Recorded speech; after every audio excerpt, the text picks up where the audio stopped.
இந்த 2 நிமிஷ டெக்னிக்கை நீங்கள் இம்ப்ளிமெண்ட் பண்ணீங்க அப்படின்னா எந்த வேலையாக இருந்தாலும் எல்லா வேலையும் அன்னன்னைக்கு முடிச்சுடுவேன். நான் ஒரு செயல் வீரன் அப்படின்னு உங்களோட ஆள் மனசு சொல்லும்.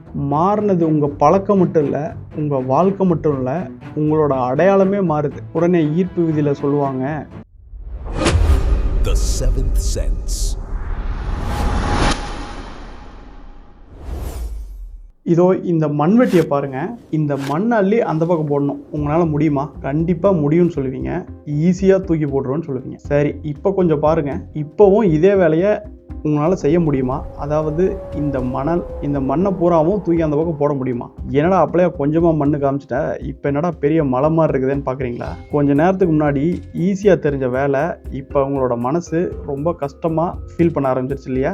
மண்ணும் மாறலை, மண்வெட்டியும் மாறலை. மாறினது உங்கள் மனசில் உருவான ஒரு படம். நீங்கள் வாழ்க்கையில் தினமும் செய்கிறதான். அதாவது நீங்கள் செய்யணும்னு நினச்சி ஒரு வேலையை அப்படியே முழுசாக நினச்சி பார்த்தீங்க அப்படின்னா அந்த வேலை பெரிய மலை மாதிரி மண்டைக்குள்ள இருக்கும். அதை வெறும் சின்னதாக நினச்சி பார்த்தீங்க அப்படின்னா அது ரொம்ப ஈஸியாக இருக்கும். புத்தகம் படிக்கணும்னு ஆசைப்பட்டிருப்பீங்க, அந்த முழு புத்தகத்தையும் என்னைக்கு படித்து முடிக்கணுமே அப்படின்னு யோசனை வந்திருக்கும். அந்த யோசனை வந்தது அப்படின்னா அதை தொடர்ந்து பல யோசனைகள் வரும். அப்புறம் மண்டை வெயிட் ஆகிடும். ஒரு யூடியூப் சேனல் ஆரம்பிக்கலாம்னு நினச்சிருப்பீங்க, 10 லட்சம் சப்ஸ்கிரைபர்ஸ் வரணும்னு நினச்சிருப்பீங்க. ஆனால் ஒரு வீடியோ கூட போட்டிருக்க மாட்டீங்க. ஏன்னா அதை பண்ணும் இதை பண்ணும் அப்படி இப்படின்னு மண்டைக்குள்ளே நிறையா ஓடிட்டு இருக்கும். உடம்பை குறைக்கணும், ஒரு எக்ஸசைஸ் பண்ணணும் அப்படின்னு நினச்சிருப்பீங்க. ஆனால் ஒரு ஸ்டெப்பு கூட எடுத்து வச்சுருக்க மாட்டீங்க. பிஸ்னஸ் ஆரம்பிக்கலாம்னு நினச்சிருப்பீங்க, ஒரு கஸ்டமர் கூட ரீச் பண்ணியிருக்க மாட்டீங்க. இதெல்லாம் ஏன் நடக்குது அப்படின்னா முழு வேலையையும் நம்ம மைண்டு பார்த்துக்கிட்டு அப்படியே பிரமிச்சு போய் உக்காந்துக்கிட்டு இருக்குது, ஆரம்பிக்காமையே உட்காந்துட்டு இருக்குது. இங்கே தான் என்னோட நண்பன் ஒருத்தர் இருக்கிறாரு, அவர் பேர் சந்துரு. அவர் ஞாபகம் வராரு. அவன் பயங்கரமான வேலைக்காரன். அதாவது 100 மூட்டை சிமெண்ட் மூட்டையை கூட ஒரே ஆளாக இறக்குவான், ஒரே ஆளாக ஏற்றுவான். அந்த அளவுக்கு அவன் பலசாலி, திறமசாலி. ஆனால் சும்மா தான் படுத்திருப்பான். போய் கேட்டா, டே வாடா சந்துரு, நம்ம போய் இந்த மாதிரி ஒரு லோடு ஏற்றிட்டு வரலான்னு கூப்பிட்டா அவன் வரமாட்டான். ஐயோ 100 மூட்டை ஏற்றணுமா, நல்லா முடியாதுப்பா, இன்னைக்கு டேடா இருக்குது, நாளைக்கு பார்த்துக்குவோம், அப்புறம் பார்த்துக்குவோம் அப்படின்ட்டுருவான். ஏன்னா அவன் மனசில் என்ன ஓடும் அப்படின்னா, ஐயோ 100 மூட்டை மூட்டா எப்படி ஏற்ற போகிறோம், உடம்பெல்லாம் வலிக்குமே, ஐயோ அப்படி இப்படின்னு யோசனை பண்ணிட்டு இருப்பான். ஆனால் அவனே, டே மச்சான் வாடா ஒரு டீ வாங்கி தரேன்னு கூப்பிட்டா வந்துடுவான். ஒரு டீ ஒன்று வாங்கி கொடுத்துட்டு அப்படியே மூட்டை ஏற்றுறா அப்படின்னு விட்டா 100 மூட்டையும் ஏற்றிட்டு அவ்வளோதானா, இன்னும் ஏதாவது இருக்கா அப்படின்னு கேட்பான். அப்போ தான் எனக்கு ஒரு உண்மை புரிஞ்சுது, சந்துரு சோம்பேறி கிடையாது. அவனை கூப்பிடும்போது அவனுக்கு 100 மூட்டை தெரியக்கூடாது, அவனுக்கு டீ மட்டும்தான் தெரியணும் அப்படின்னு நான் புரிஞ்சுக்கிட்டேன். உண்மையை சொல்லப்போனால் நம்மளோட மனசும் சந்துரு மாதிரி தான். நம்ம ப்ராஜெக்டை, நம்மளோட வேலையை முழுசாக காட்டினா மனசு பயந்து ஓடி போயிடும், ஆரம்பிக்கவே ஆரம்பிக்காது. ஒரு பெரிய இலக்கை காட்டினாலும் பயந்துடும்.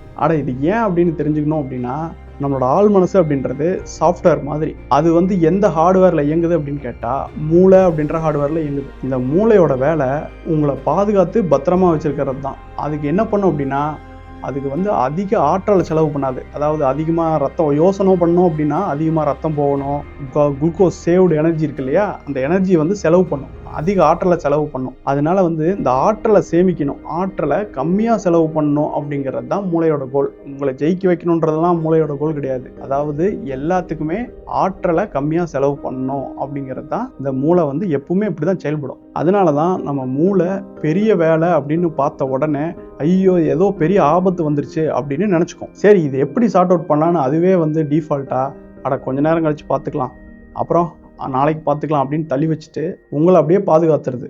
ஏன் அப்படின்னா ஆற்றலை கம்மியாக இன்னைக்கு செலவு பண்ணுதாமா. நிறைய பேர் சொல்லுவாங்க மூளையை யூஸ் பண்ணாமல் அப்படியே வச்சிருக்க அப்படின்னு.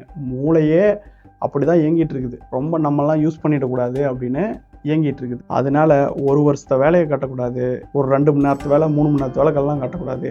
வெறும் 1 நிமிஷத்தை வேலை 2 நிமிஷத்தை வேலை அப்படின்னு சும்மா சிம்பிளாக காட்டணும். உதாரணத்துக்கு புக்கு படிக்கணும் அப்படின்னா, நம்ம காலையில் 6 மணிக்கு எந்திரிக்கிறோம், ஒரு 6:30க்கு போய் அந்த புக்கை பேஜ் திறந்து பார்க்குறோம் அப்படின்னு வச்சுக்கணும். ஒரு ப்ராஜெக்ட் முடிக்கணும், நம்ம 6:30க்கு போயிட்டு கம்ப்யூட்டர் திறக்கணும்பா, அவ்வளோதான். அந்த மாதிரி மட்டும்தான் வச்சுக்கணும். அதாவது நம்ம ப்ராஜெக்ட் முடிக்கணும்னு வச்சா அது பெரிய பேர்டன் மாதிரி மூளை நினைக்கும்.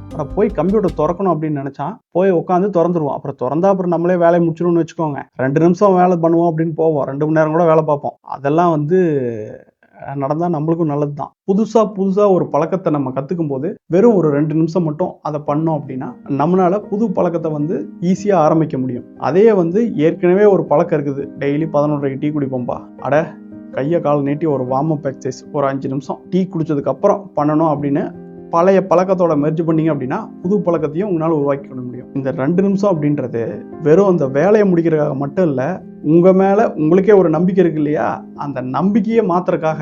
எப்படி அப்படின்னா, உங்களோட ஆள் மனசுக்கிட்ட நீங்கள் யாருன்னு கேட்டால், அட நான் ஒரு சோம்பேறி, எதை எடுத்தாலும் தள்ளி வைப்பேன், நான் வேலையை எதை பண்ணாலும் முடிக்க மாட்டேன் அப்படின்ற மாதிரி சொல்லும். இதுதான் வந்து இப்போதைய அடையாளம். இந்த 2 நிமிஷம் டெக்னிக்கை நீங்கள் இம்ப்ளிமெண்ட் பண்ணீங்க அப்படின்னா எந்த வேலையாக இருந்தாலும் ஜஸ்ட் அதை ஆரம்பிக்கிறத மட்டும் ஒரு 2 நிமிஷம் மட்டும் நம்ம அதை பண்ணுறோம் அப்படிங்கிறத மட்டும் மனசுக்கு சொல்லிக்கிட்டிங்கன்னா 1 நாள் 2 நாள் 1 மாதம் 1 வருஷம் கழித்து உங்களோட ஐடென்டிட்டி நீங்கள் யாருன்னு உங்கள் ஆள் மனசுக்கிட்ட கேட்டீங்க அப்படின்னா நான் எல்லாத்தையும் செயல்படுத்திடுவேன், எல்லா வேலையும் அன்னைக்கு முடிச்சுடுவேன், நான் ஒரு செயல் வீரன் அப்படின்னு உங்களோட ஆள் மனசு சொல்லும்.